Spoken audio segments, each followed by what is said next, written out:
Le mystère de la charité de Jeanne d'Arc, Charles Péguy. 6.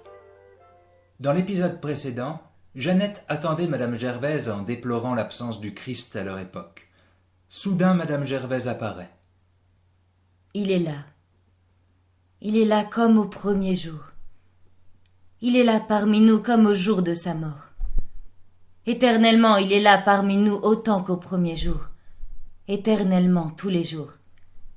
Il est là parmi nous dans tous les jours de son éternité. Son corps, son même corps pend sur la même croix. Ses yeux, ces mêmes yeux tremblent des mêmes larmes. Son même sang saigne des mêmes plaies. Son même cœur saigne du même amour. C'est la même histoire, exactement la même, éternellement la même, qui est arrivée dans ce temps-là et dans ce pays-là, et qui arrive tous les jours, dans tous les jours de toute éternité, dans toutes les paroisses de toute chrétienté. Madame Gervaise montre tous les bourgs, les paroisses, les clochers de la vallée, Don Rémy, Maxey, Vaucouleurs, et en eux et au-delà d'eux tous les bourgs, toutes les paroisses, tous les clochers de la chrétienté. Que ce soit en Lorraine et que ce soit en France, tous les bourgs sont brillants à la face de Dieu. Tous les bourgs sont aimés sous le regard de Dieu. Tous les bourgs sont chrétiens, tous les bourgs sont sacrés. Tous les bourgs sont à Dieu sous le regard de Dieu. Madame Gervaise et Jeannette s'aperçoivent enfin l'une l'autre. Bonjour, Madame Gervaise. Bonjour, ma fille. Que Jésus le Sauveur sauve à jamais ton âme. Ainsi soit-il, Madame Gervaise. Mon oncle vous a dit que je voulais vous voir. Oui, ma fille, et j'ai pensé que tu étais malheureuse. Hélas, Dieu nous conduit, mon enfant. Dieu nous conduit par la main. Nous sommes dans la main de Dieu. Nous ne faisons rien que Dieu n'y consente et ne le veuille. C'est Dieu même qui ce matin m'a conduit vers vous. Ainsi soit-il, Madame Gervaise. Dieu m'a conduit vers toi parce que tu es malheureuse.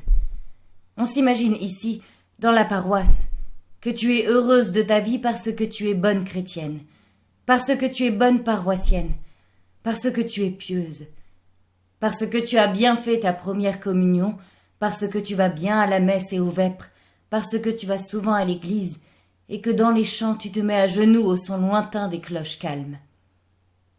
Hélas, je sais, moi, que tout cela ne suffit pas.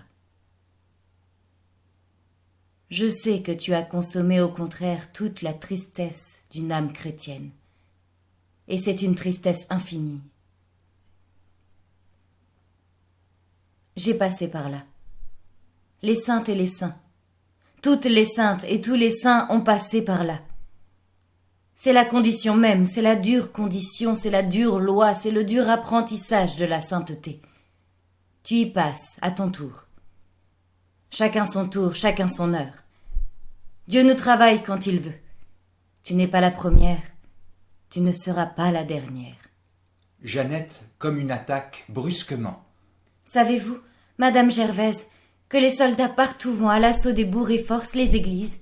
Madame Gervaise, d'abord comme en défense forcée. Je le sais, ma fille. Savez-vous qu'ils font manger l'avoine à leurs chevaux sur l'autel vénérable? Je le sais, ma fille. Et ils ont dit que ça faisait une bonne mangeoire très commode, et juste à hauteur pour la tête des chevaux. Et qu'ils disent des horreurs à la Sainte Vierge, à notre mère la Sainte Vierge, et qu'ils injurient et qu'ils blasphèment Jésus en croix. Et l'on dit même qu'une fois ils ont souffleté Jésus en croix. Ce n'est pas le premier soufflet qu'il a reçu. Et nos péchés le soufflettent outrageusement tous les jours. Nos péchés l'outragent et le soufflettent tous les jours.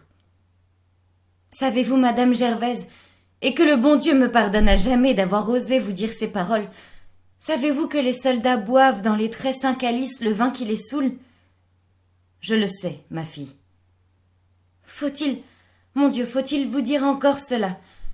Savez-vous qu'ils font ripaille avec les très saintes hosties consacrées? Ils démolissent les maisons. Ils démolissent les églises. Une maison démolie, une maison bâtie, une maison démolie, la même maison rebâtie.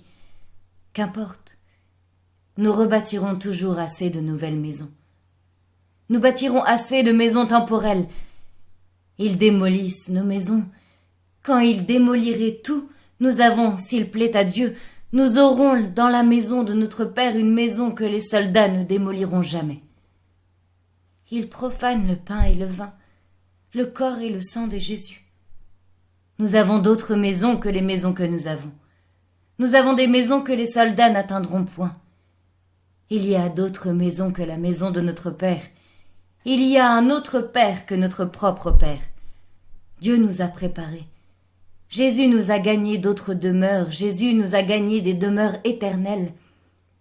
Nous avons un autre Père que le Père que nous avons. Le corps de Jésus, le corps sacré de Jésus. Ils démolissent les églises. Nous en rebâtirons toujours. Nous rebâtirons toujours des églises temporelles. Nous édifierons toujours des églises périssables. Mais il y a une église qu'ils n'atteindront pas.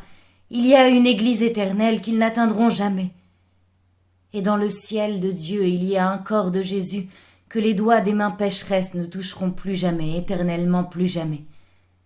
Un corps de Jésus que les doigts des mains pécheresses ne profaneront plus jamais.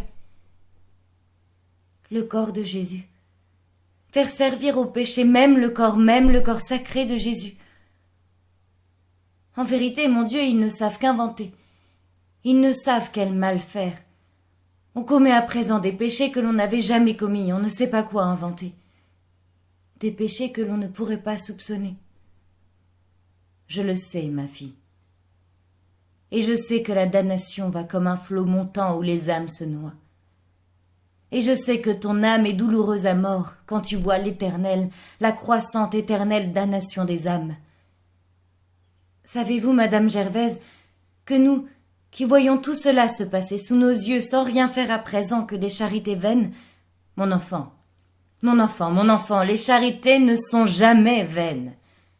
Et sans vouloir tuer la guerre, mon enfant, ma pauvre enfant, mon enfant, ma petite enfant, tu ne parles pas comme une petite fille. Tu ne parles pas comme une petite chrétienne. Surtout ne te mets pas en colère, c'est aussi un grand péché. Sans rien faire à présent que des charités vaines, puisque nous ne voulons pas tuer la guerre, nous sommes les complices de tout cela. Nous qui laissons faire les soldats, savez-vous que nous aussi nous sommes les tourmenteuses des corps et les damneuses des âmes? Nous aussi, nous-mêmes, nous souffletons Jésus en croix. Nous aussi, nous-mêmes, nous profanons le corps impérissable de Jésus.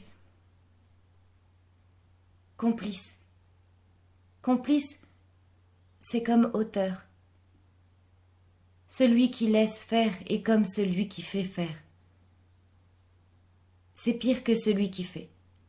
Car celui qui fait, il a au moins le courage de le faire.